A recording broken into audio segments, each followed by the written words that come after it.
Good afternoon, everyone, and thank you for joining us today for our community conversation with Black Lives Matter New Jersey. We'll be getting started in just a moment. I just want to give anybody else that's going to be joining us promptly at noon a chance to connect. This is also just some information for those of you who may be watching this presentation live on the NASW New Jersey Facebook page.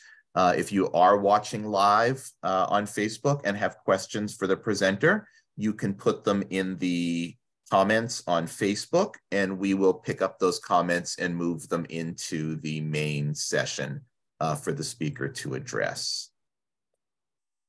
So we're just going to wait another minute or so for anybody else to get connected, and then we will get started. Thanks again for joining us today.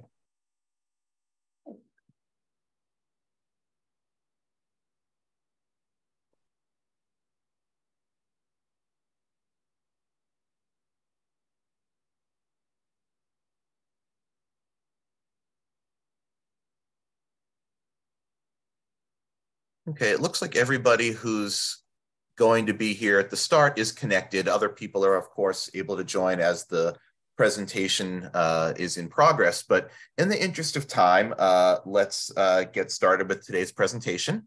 My name is Jeff Feldman. I'm the Director of Advocacy and Communications here at NASW New Jersey. And we are very happy today to be here with Siobhan Torres from the Black Lives Matter New Jersey group. And Siobhan is going to share with us today a little bit about her story working with Black Lives Matter and provide an update on what's going on in the communities and efforts that they're moving forward. Before we turn things over to Siobhan, just a reminder that we are recording today's presentation for future use. So please make sure that you keep yourself on mute if you're not unmuting to ask a question, so we can eliminate any background noise that may occur. If you do have a question for Siobhan during the presentation, you can type your question here in the chat in Zoom, and I'll either interrupt Siobhan's presentation to address the question in the moment if it's relevant and urgent to the discussion. Otherwise, we'll hold the questions to a Q&A section at the end, at which point we'll go through any questions in the chat, and you'll also have an opportunity to raise your hand and ask your questions of Siobhan directly. So with all of that said, I'm very happy to turn things over to Siobhan. Thank you so much for being here with us today. Thank you for the invitation. I appreciate it. Okay, to get started, as Jeff said, my name is Siobhan Torres. I'm a core member for Black Lives Matter New Jersey. I guess a little bit of background was I joined BLM New Jersey in 2016, and it started off as, I guess you could say, me running my mouth, because I've noticed the different chapters. So I kind of reached out and was like, hey, well, what about us? Like, there's Black people here too. And it kind of fell into like, well, put your money where your mouth is.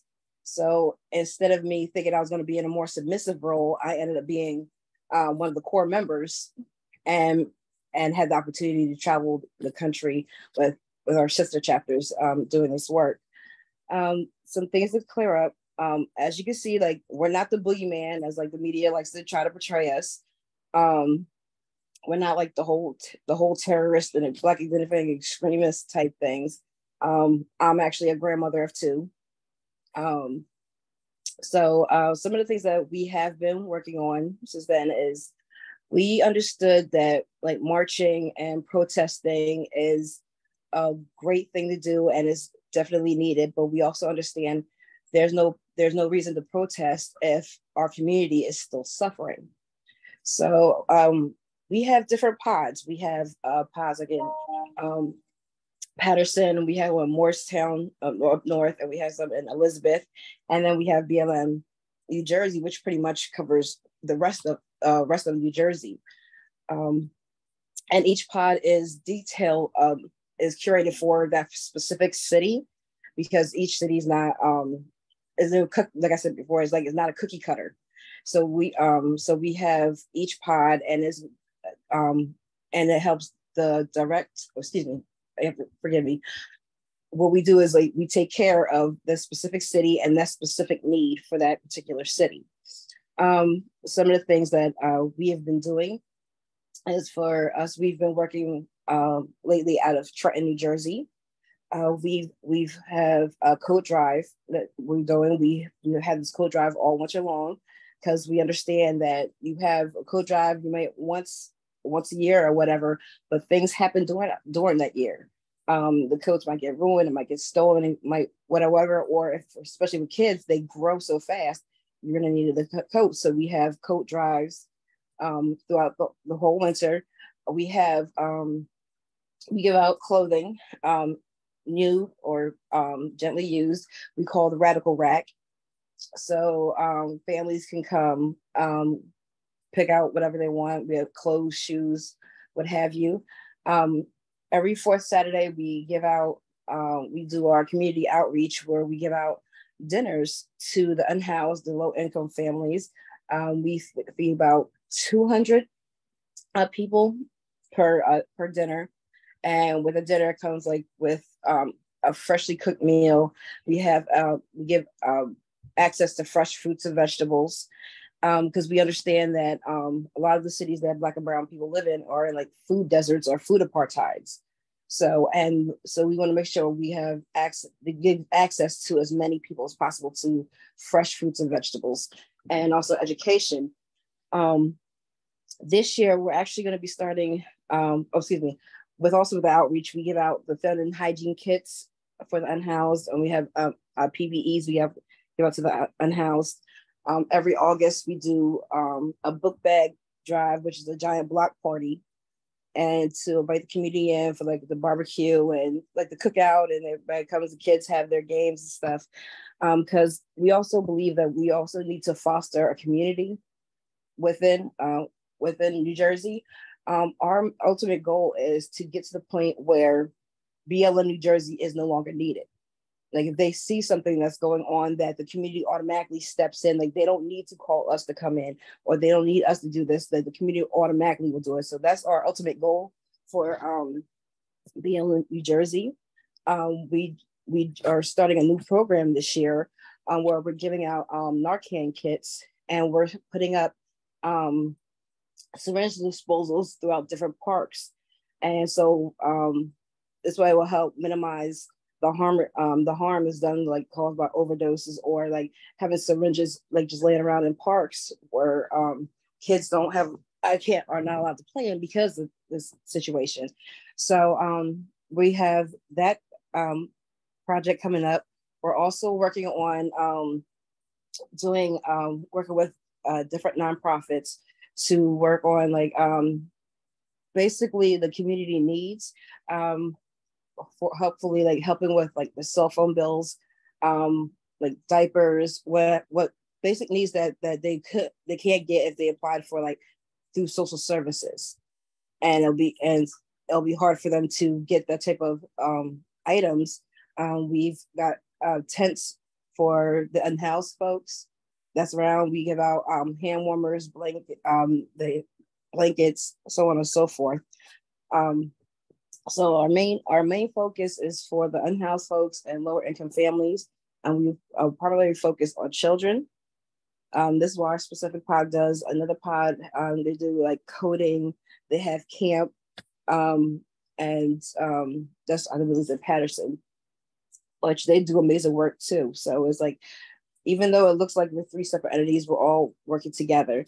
Like our pod focuses on family, mainly family, and help rebuilding the community again to get to the point where we're no longer needed. And some of the things like I know there's a lot of controversy surrounding BLM. For one thing, we are actually a part of a group called BLM 10, which was actually demanding accountability from like Black Lives Matter Global and the Grassroots Network. So might as well get that out the way. Like we are not affiliated with that with BLM Global or Grassroots. Like whatever funding they got, we did not get. We always worked independently. I had our own autonomy, so we'll make sure to get that out the way first. So if there's any questions on, well, what happened to all that money? We don't know either.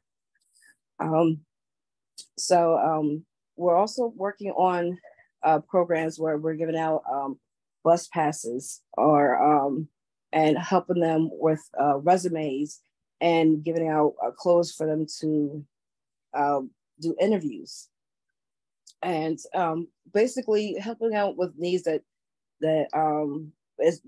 has brought up, that's coming to us. Like we feel that we don't specifically say, oh, this is what we're doing. What we do is we ask the community, what do you need? How can we help you? And I think that's probably the best way to help our community. So you can't exactly tell them, we're doing this and we're doing X, Y, and Z, and they need A, B, and C.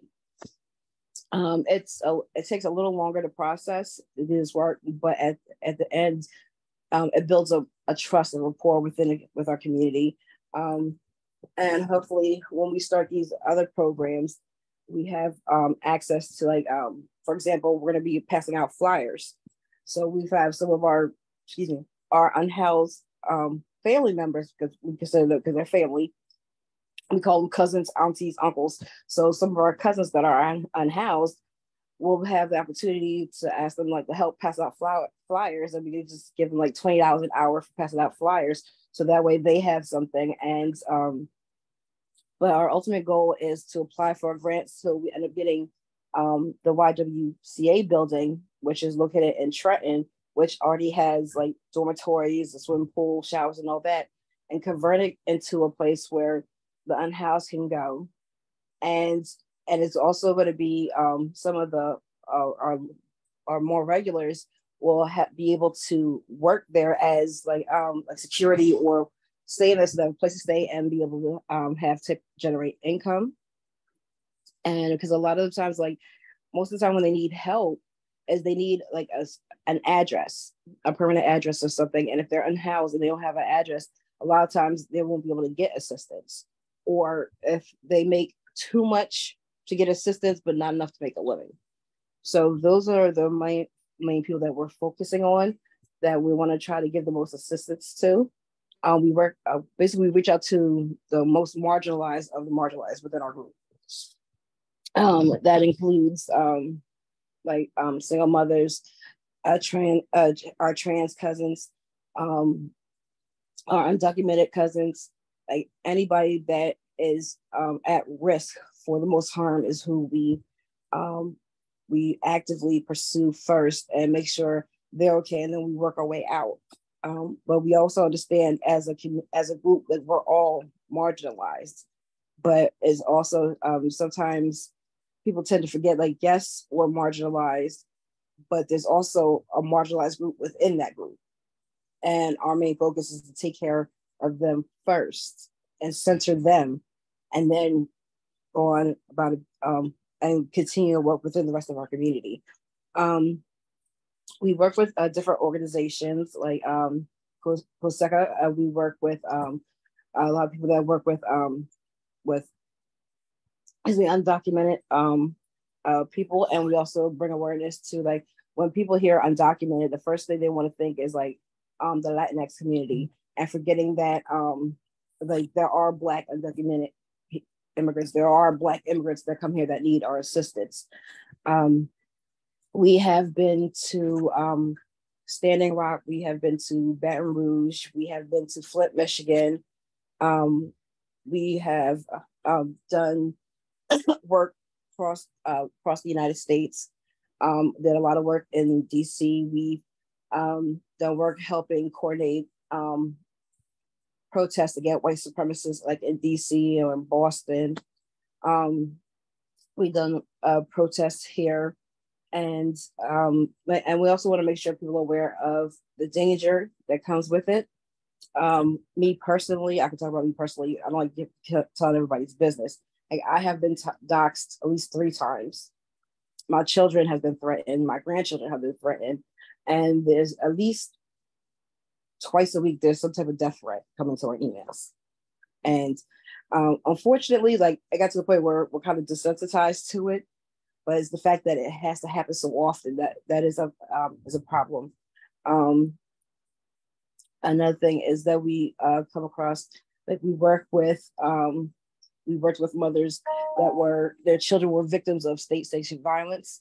Like I got to work with the aunt of Alton Sterling. I got to work with the aunt of like Tamir Rice, and these are wonderful, beautiful people. And the fact that we had to meet under the circumstances was tragic in itself. But to see them doing this work also kind of galvanizes us to continue this work and to be able to provide um, resources. And we also understand like that at the end of the day, we also need to celebrate like Black joy. And we feel that is extremely important because like day to day, we're going out and we're being bombarded with racism and white supremacy. We forget to take a moment to just enjoy ourselves. So we also want to foster like the Black joy and having to be able to be unapologetic and to be able to have a moment of peace where he just breathe. Like it's not always about like going to a party and whatever. Sometimes it's about sitting down, meditating, just taking a deep breath. And so that's another thing we want work with the community, learning how like to meditate and how to be able to process things in a healthier way. Um, uh, but again, we put our importance within the people, the community itself. It's not always about like what we can do for the community. It's about what the community needs and how can we help foster that into a place where it comes a reality for them to get this assistance. And we kind of try to remind our community, like sometimes like it's okay, we need to stop and touch the grass. Like we understand everything that's going on. And I know like you feel like you don't have time to touch the grass because you have all these bills to pay and you're living check to check and you have to worry about if you're going to make it home that day.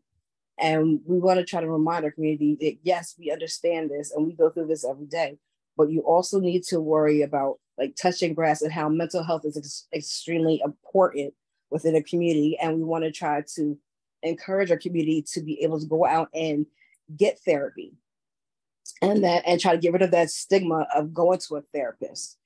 Get rid of the stigma of I don't know about a lot of it, but I know in my household, we grew up with whatever goes on in the house stays in the house, does not go outside to outside folks.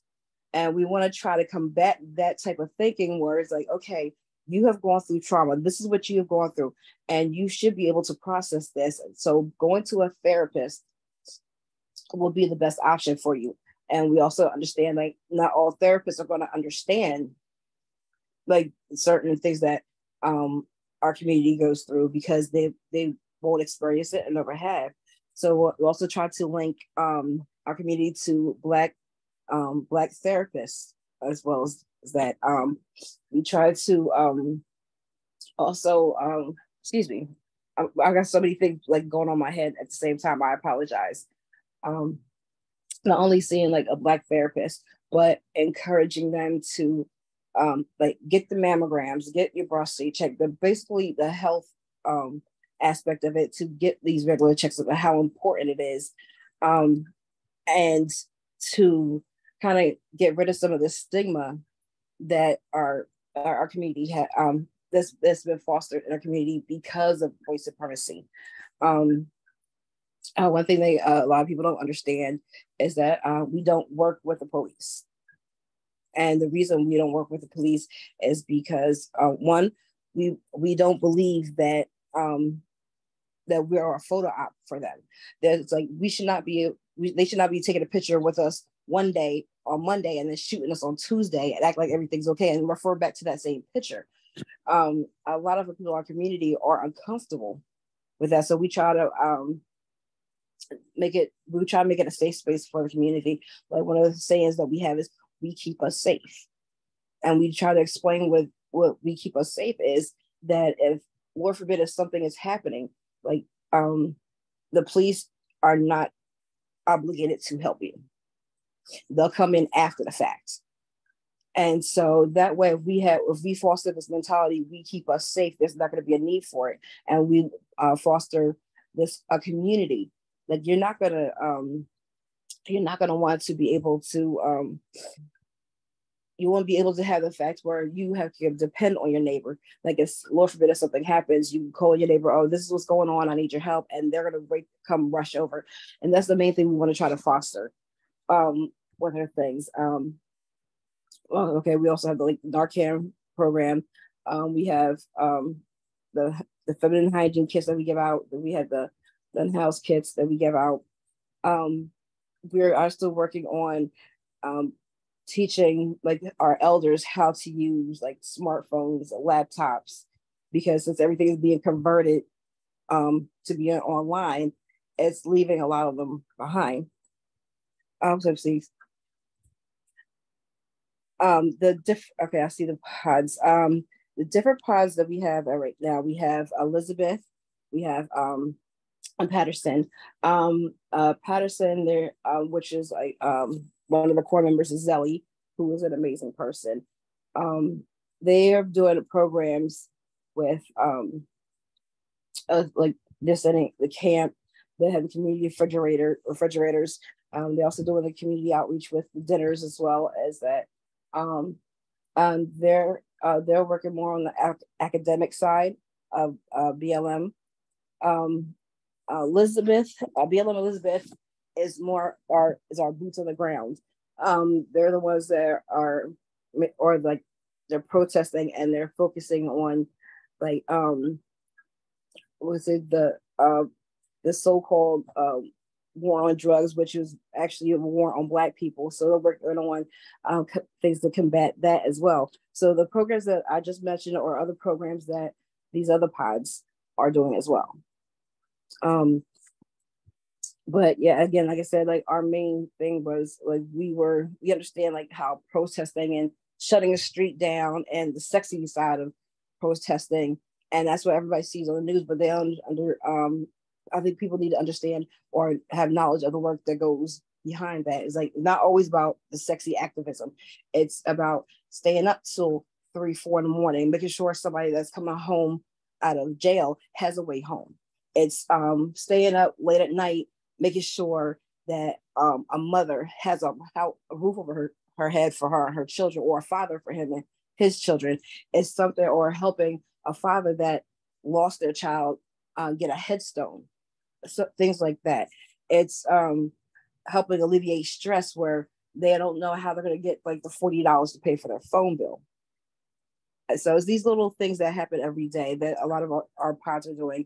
We're trying to work on different pods, opening up different pods, because we understand like our capacity is has been exacerbated, especially since the pandemic started. So we're looking for others to start pods in different areas.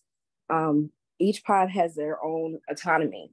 So we might be doing one thing on Tuesday, but Patterson is doing something else, Elizabeth is doing something else, and Morristown is doing one other thing. But if like say we got called like they need BLM for let's say like they need help clean up, like we did clean up after a lot of like the hurricanes and stuff. They need cleaners, they'll call us. And so it's not just one group, it's all of us are going. One of the things that I've noticed is like there's these different connotations they have on, I apologize, that's my granddaughter having her Black joy right now. One of the things that I've noticed is like the whole media aspect. We usually don't talk to the media. For one, it's like they like to twist the words, and they like to always try to paint us in a light where we're like this super radical group that's trying to destroy America. And our purpose, our thing is like, what is so radical about wanting to live? What is so radical about wanting Black people not only to survive, but to thrive? What is so radical about feeding children? What is radical about that? And the only conclusion we can come up with is radical because it's something that they don't want us to do. It's something they want to keep us oppressed. That's the way they can control us. Food. We're food apartheiders. We have access to healthier choices of fruits and vegetables or food, we're going to be eating what we can, which is like high in fat, cholesterol, which causes the high blood pressure, and it causes us to get, like my grandmother calls it, the sugar. And these are things, and because a lot of us don't have the health insurance, it causes a lot of problems for us too. So, and that's another thing that we are working on, is helping our community apply to get like health insurance, and try and push for them to go see doctors, because we understand that there's this whole thing like not trusting doctors, which rightfully so. But we're trying to foster this idea, like, yes, we can go to the doctors. We need to get these mammograms. We need to get these. We need to get our diabetes checked. We need to get our prostate checks. We need to get these done in order to have healthy, fulfilled lives and be able to have longevity, so we can see our kids and our grandkids grow up. We also are saying, like, we do our work to become a dope ancestor one day. And so, but the thing is, we don't want our community to become the ancestor too soon, if that makes sense to you. So when we move with love, we move with intention. And again, we move that's detailed to the specific area. Excuse me. So I guess if there's any other questions, I'm happy to answer any questions, comments, concerns about BLM New Jersey, or some of the things we're doing. Oh, excuse me. Oh, and we're also working with legislation about with lead-free New Jersey as well. Let's see. How can donations be made to organizations? Hygiene, clothing, monetary. We have a Amazon list that's posted on our BLM Facebook account. We have that. Most of the time, like, we have pickups depending on the area that we're in, and usually if there's donations with pickups, it's usually gonna be my face. You see, I'm usually want to do it to pick up the donations. So, but we are taking like clothing, all size clothing, as not just children, we're taking adults clothing as well. We're also right now we're looking into more of the plus size clothing that's coming in as well.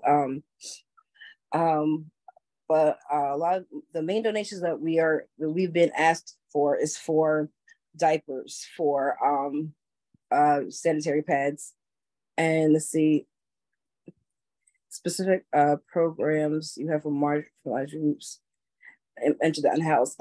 Okay, one of the programs that we're doing again is the Narcan kits that we're doing.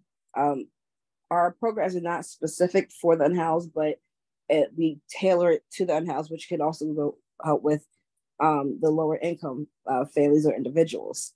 The programs we do is of the community outreach with access to like fresh fruits and vegetables and dinners. We also have now that we eventually got this grant, we're going to be doing giving out gift cards to stores for them to get their own groceries, because we understand, like, we do our food giveaway, but there's people with dietary restrictions that can't necessarily eat that, and we have to be mindful that whatever we're giving out, they might necessarily be able to eat it. There might be people that are like lactose intolerant, so they can't eat certain things, or like if they are they can't have gluten, or they're allergic to something. So giving them these gift cards, and we're working on a way to provide transportation for those that can't get to the store without having to call like Instacart and pay these crazy fees to have the food delivered. So that's one of the programs we're working on. Another thing we're doing with the unhoused is we have our unhoused bags, where that has the hygiene kits, the PPEs, that have access to food that's you don't necessarily need to cook. It also includes like with a can opener. Each bag also has socks, towels, washcloths. Basically, what we do is we ask unhoused what exactly that you need, and right now the ask is for socks. So we make sure we stock these bags with socks, and we have socks. Well, this past winter was hats, gloves, scarves, hand warmers, thermal blankets. So each month might be different for one of the things that we're doing with the in-house. Because we try to do like listening session at least once or twice a month, so we can understand what the community needs, and we just we act accordingly to it. So they might say 1 month they might need more socks. One next month might be more undergarments. One might be like one of the asks could be for diapers or for pads for incontinence. And we also want to try to make it as comfortable for them. So like a lot of things they can ask for, they might be embarrassed to ask for. So that's what we try to foster, like the family setting, and like because like it's a lot easier to ask your sister or your brother than it is to ask for a stranger. And one of the things I think I'm most proud of doing this is while we're doing this, we're maintaining their dignity, we're maintaining the respect, because a lot of these people that are doing it, as they're either doing it to show off, or they're doing this work to make them feel good, and they're looking at our family members not as human beings but as statistics, numbers for their book. Like, this is what we did for this, and not realizing, like, not thinking like these are human beings, these are people with actual feelings, and sometimes like you're going to have to engage with them and on a level where it is comfortable for them and not being too invasive of their property. And that's another thing, like we try to make sure that we do with our program, especially like with the Narcan kits that we're giving out. We understand that how sometimes like people are embarrassed or they don't want to talk about their problems. Unfortunately, I will like to say, like, I'm not trying to toot our horn or anything, but just to make people aware, like we actually saved a few people were just by talking to them and having these conversations with them, and it kept them from committing, transitioning to see the ancestors, if you understand what I'm saying. So that's one of the main things that we focus with our programs is also, it's just a day where we just have these conversations with the community. We're like, hey, how you doing? We talk to them on a first name basis. We ask about their day, ask about their families, what they need that day or what they need for the week. And that's another program that we're working on, is basically just communicating and keeping a connection with them, because a lot of times where the groups are doing these programs, again, they're looking at them as a statistic or as just a number, or unfortunately, sometimes as a resource for them to get more grant money, and not actually being concerned with their well-being. So it's not just, so when we're doing these things, it's not just, oh, here's the stuff that you need, or it's like, hey, Ray, how are you doing today? What's going on? Did you see the game?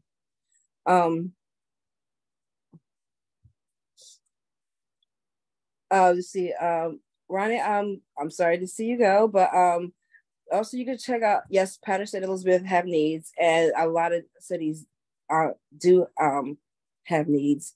Hopefully that we'll be able to start pods in different areas, so we'll be able to help more people. But again, we're human. We only have so much capacity to do these things. And a lot of us are, to be honest, live like at the poverty line or below. Some of us are unhoused, and we are not getting paid for any of this work.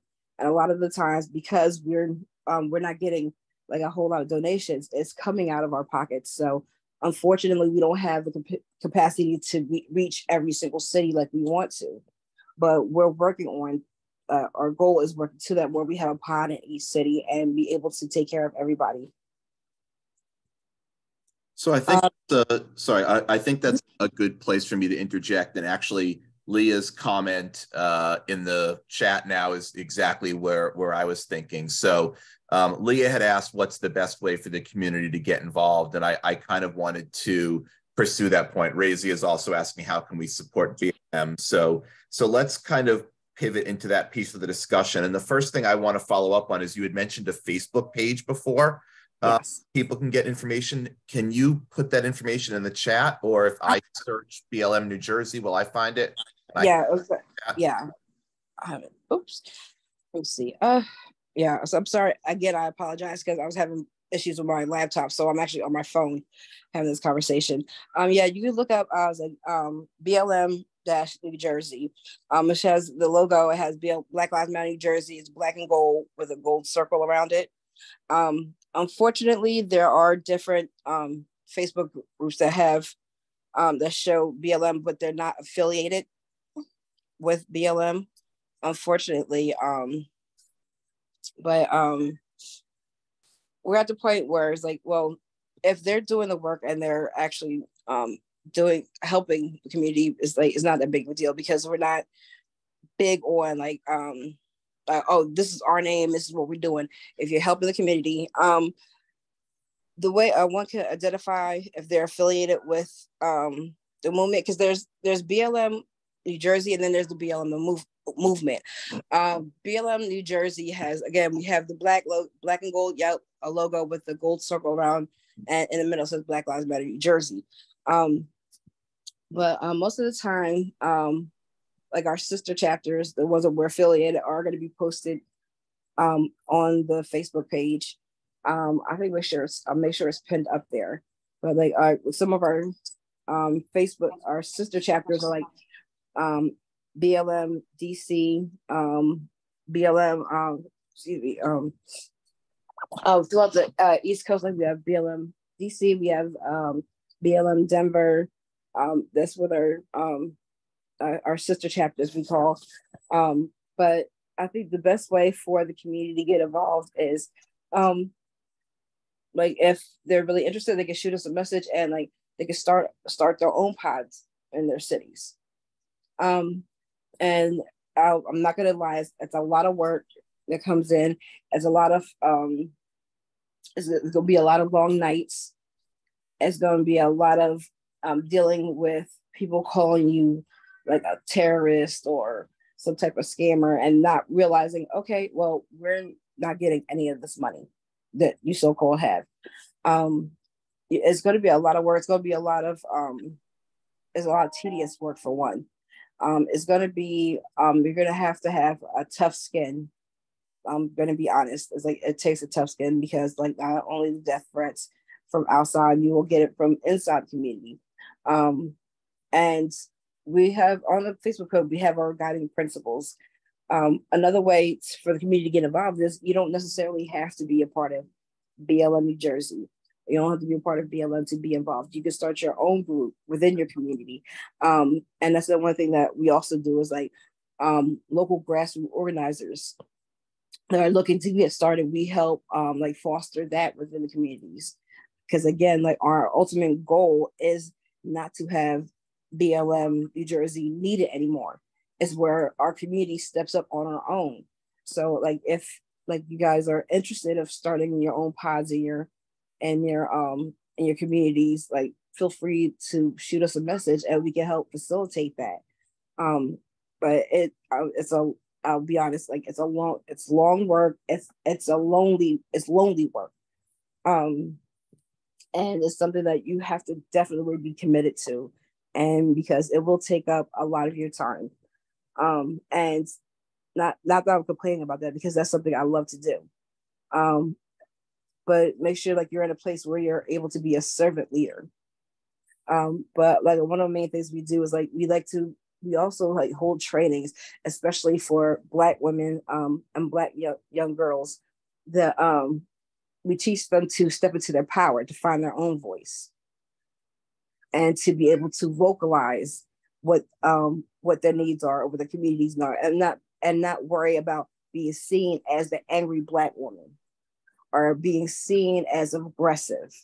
Another thing that we do within our community is like we work on like self-love and help uncondition like the ideas of white supremacy that we have been bombarded with since the moment we opened our eyes in this country. But again, like if you're interested of being supportive, like you can you can start your own pods, which will be great. Or whichever area you're closer to, you can reach out. And again, after this, if you're interested, you let me know which area you are, if you're interested in starting your own pod, or if you're interested in joining another pod. We can facilitate an introduction between the two, because there is a vetting process to be in part of BLM New Jersey. And that's just a safety protocol, not only for the community, but for us as well. Siobhan, I also want to give people an email address where they can reach out to you with additional questions or ideas. Is that the New Jersey BLM email? Yes. All right, I'm going to put that in the chat too.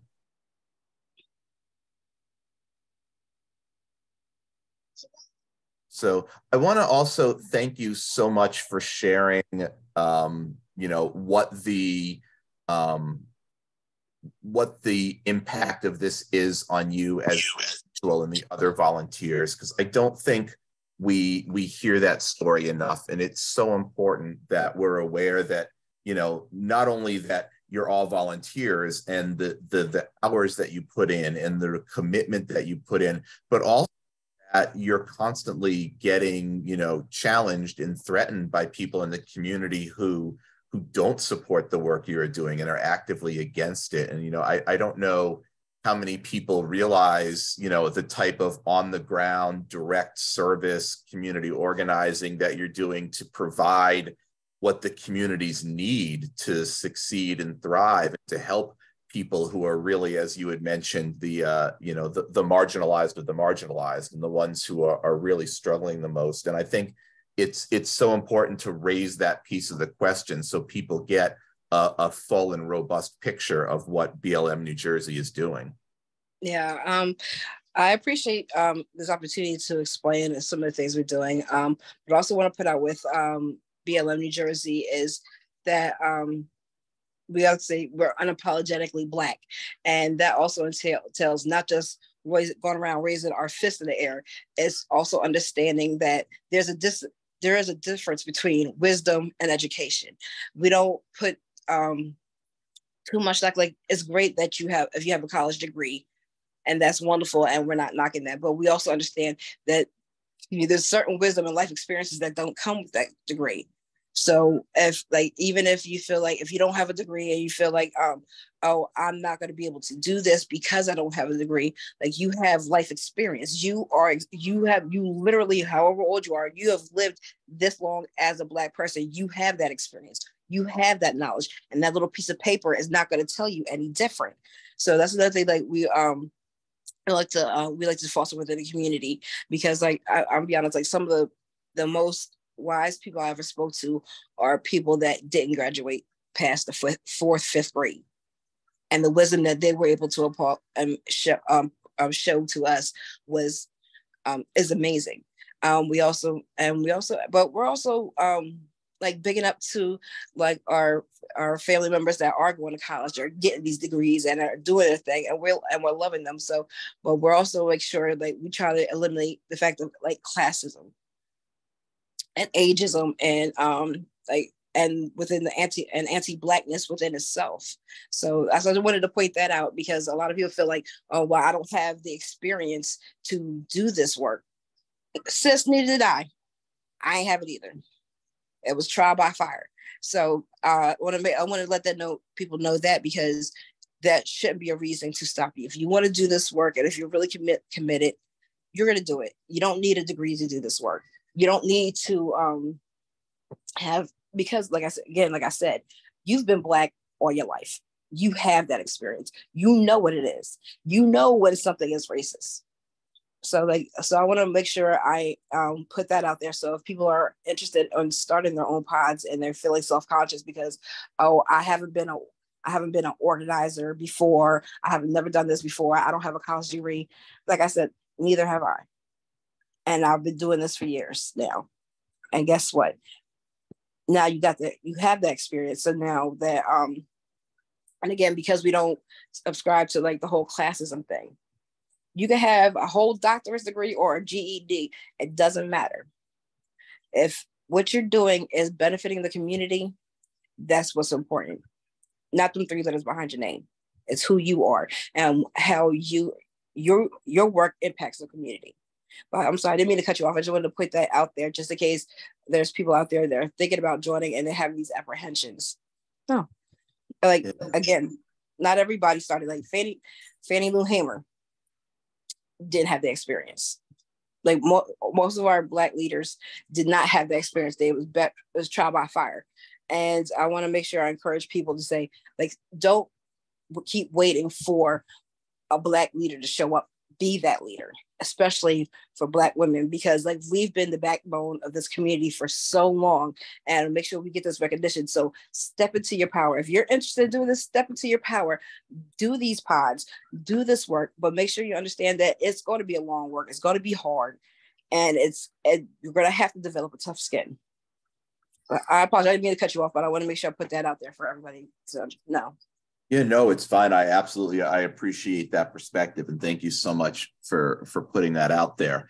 There was a question in the chat, and it also came up as I was looking through the Facebook pages. There are a lot of different BLM Facebook pages out there, and some of them, like I noticed there was like a BLM Burlington County and a BLM Jersey City. Like, is there a way that people can tell which BLM organizations and pages are affiliated officially with BLM New Jersey? Burlington County is us as well. BLM Jersey City, they're not affiliate with us. They are part of, like, you say, the BLM movement itself. But I'll make sure I will talk to a couple of our core members to make sure we have our affiliates pinned on the BLM New Jersey page, so that so they understand. But it's even as simple as sending an email like, hey, we've seen this group out here and such. Are they affiliated with you guys? And we have no problem answering like emails or whatever. Like, yeah, we'll tell them, yes, they're part of the group, or no, they're not, or they're in the process of becoming part of the pod, so on and so forth.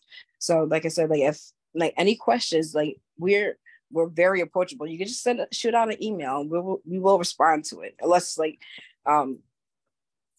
it's something where it's at the point where we have to discuss within the group, but you will get a response from us. And is that BLM New Jersey Facebook page that we shared in the chat, is that the best way for people to stay up to date on the different projects and initiatives you have going on in various communities?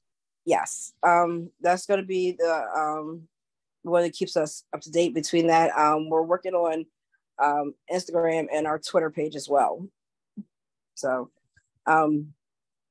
But yeah, the easiest way to keep up to date is on the Facebook page. We're going to be starting an email list again, because we were so involved doing the work. We didn't fully process like things like email tree, where we get email people directly and let them know. Also, Surge New Jersey, which are our accountability partners, their Facebook page, they also have things where about BLM, where you can keep up to date as well on Surge New Jersey as well. So if people have other questions for Siobhan, you're welcome to raise your hand to speak to her directly, or you can continue to put them in the chat.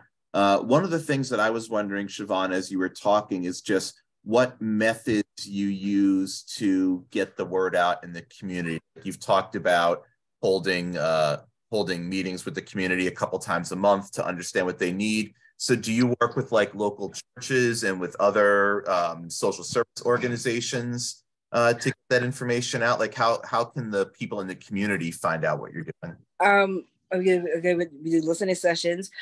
We work with, we don't necessarily work with churches per se, because like not everybody that we service is a Christian, and we want to make sure everybody feels welcome. They don't feel that they don't need to be there because they're not Christian. But certain things like our book bag drives, we worked with certain churches. We work with different local grassroots organizations. We work like COSECHA, or we just established communication with like a mobile nurse group in Trenton. So that's another way we share our information. And again, what we do is like some of our regulars, our regular cousins that come in for assistance, again, like we have them also spread the word, because it seems like the easiest way is through word of mouth. Excuse me. So that way, like we're able to pay them, give them a couple dollars, and they'll be able to share the information with the community. And that way, it's the information is being out, because not everybody has access to the internet.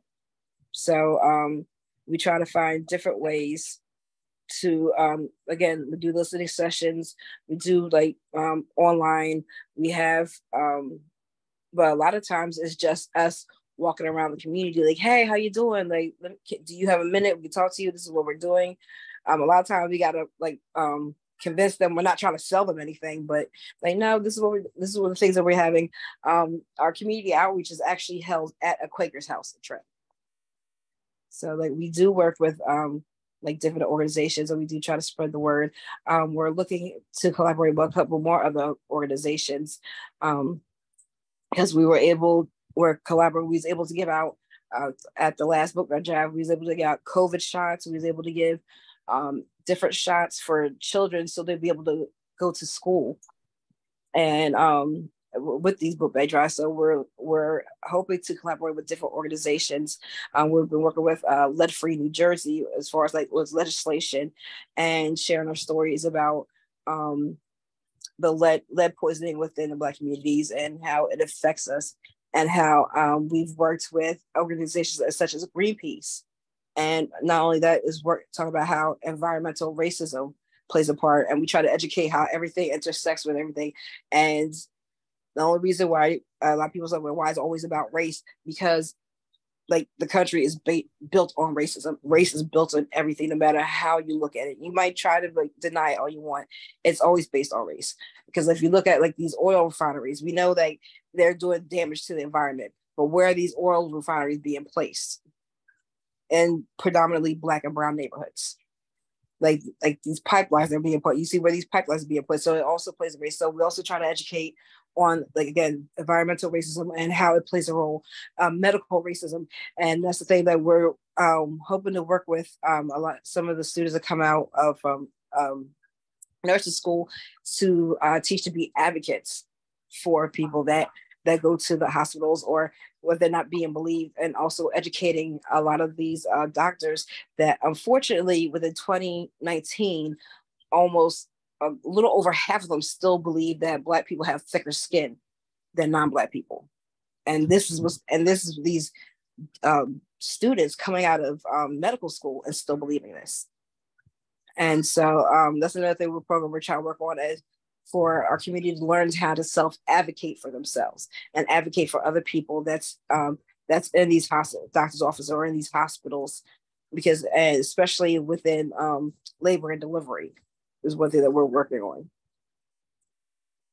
I'm sorry, I didn't mean to ramble on about that. No, please. It's great information. Also, I just want to highlight, Siobhan, the number of thank yous for your work that have been dropped in the Facebook chat and here in the chat on Zoom. People just thanking you for your commitment to service, so your passion and dedication. Thank you again for what you do. L.E. Austin in the chat has a really nice and longish post that I won't read the whole thing of, but basically she says, thank you, Sister Siobhan, and I hope you have a second to read that in the chat. Okay. Sisters are pleased with your work. So thank you so much for all that you do and your commitment to the work, because really, as you said, I mean, it's the folks out there that are in the communities and on the ground and doing the service that are putting in the time and getting the work done. And so thank you so much for that. Thank you. Left. Okay, I just want to thank you also for the beautiful words. I really appreciate that. And I'm glad to hear that the ancestors are pleased, because I honestly want to be a dope ancestor one day. And we don't always work with churches, but I do believe it's spiritual. I do believe in the Orisha, or my personal belief with the Orishas and our ancestors. So I think it's something innately in us. And I don't think the work that I appreciate the thank yous. It really does warm my heart, but I don't think it's necessary because like I'm helping family. Like when you help your own family, you don't have to say thank you for helping your family. We're taking care of our people. We're taking care of our own. So I appreciate the thank yous. And I appreciate being recognized. It does mean a lot to be have the recognition. But we mainly do this like because these are our people. And if nobody's going to take care of us, who will? So, and that's how I tend to look at it. But again, thank you for the kind words. I really appreciate them. Thank you so much. There's more thank yous coming in the chat. So we do have a couple minutes left if there are any final questions for Siobhan. If not, we can end a couple of minutes early.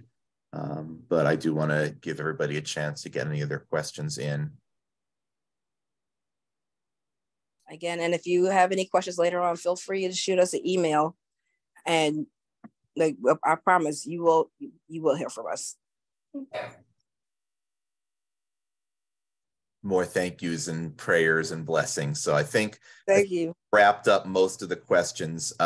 Before we disconnect, I just want to make sure that we post the links in the chat again really quickly in case anybody missed those.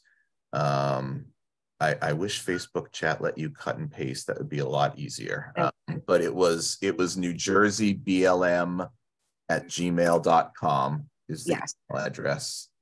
And just trying to find the Facebook page link again so we don't lose that. That was nj.blm@Facebook. I've got that.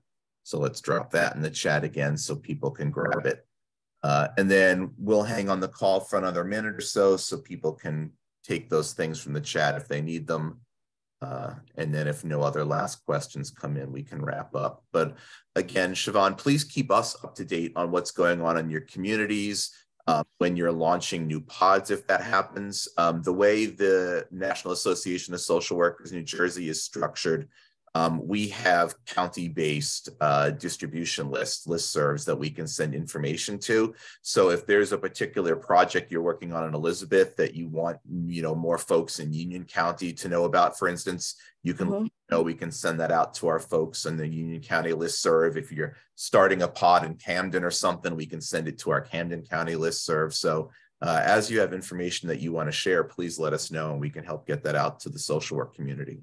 I appreciate that because we're looking forward to starting pods in Burlington County and Camden County, especially reaching out to the smaller cities where it seems like our community is being overlooked because everybody knows about Camden and Newark and Trenton, but they don't know about like cities like Pemberton and Browns Mills and Mount Laurel. And so eventually we would like to get to a point where we have a pod so they'll be able to access that. As of right now, it's pretty much us just trying to drive all over the place, which is like totally tedious, but it's worth it because it's like, again, that's our people. So we are willing to do this. So hopefully we'll have a pod soon.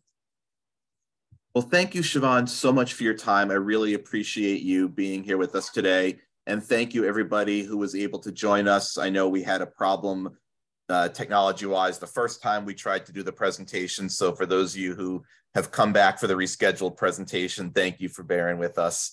And again, thanks everyone for your participation today. Also, tomorrow, March 1st, is the first day of Social Work Month. So happy early Social Work Month, everybody. And we'll see you all in our next community conversation. Thank you all so much. Have a wonderful rest of your day. It was wonderful seeing everybody. Thank you. Thank you, Siobhan. Thank you. Have a great day. You too. Thank you so much. No problem. Thank you so much.